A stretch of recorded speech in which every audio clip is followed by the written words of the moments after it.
Here's a pair of the Vibeam 2 earbuds. I'm going to show you how to factory reset these. You want to do a factory reset. You have issues pairing or connecting to a device. Maybe one side's not working.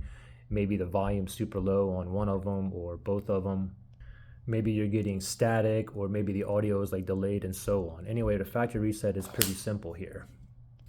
So let's go ahead and factory reset these, okay? Let's go ahead and take out the earbuds. Now what we want to do is just use one of the earbuds. It doesn't matter if you use the left one or the right one. Okay, I'll just use the right one here. And what you want to do is you can put these in your ear, or you can just hold it like this. And what I want to do on the touch sensor, I want to tap, tap, and then the third one tap and hold. And wait till it blinks twice blue. Okay, so we'll do it together. Ready?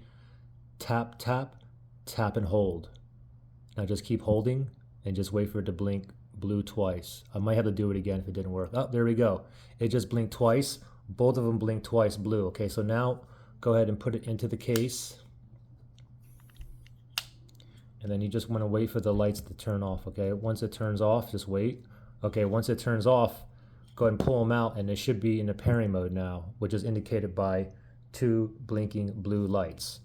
Okay, so its factory reset is done. It is back in the pairing mode.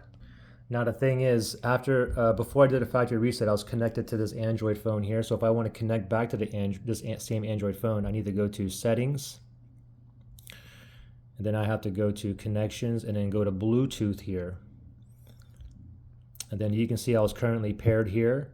Before, I need to tap on the Settings here, and I need to go ahead and unpair, basically delete, remove it from the Bluetooth list. If you're on an iPhone, it would be forget this device, but we're going to unpair. And now, let me just scan. Now if I want to connect back, let me rescan, and now it finds it again, available devices. Let me tap on that. Android phone should get a pairing request here. And voila, I just did the factory reset, and I'm connected back to the same phone again. Pretty simple. Questions or issues? Comment below.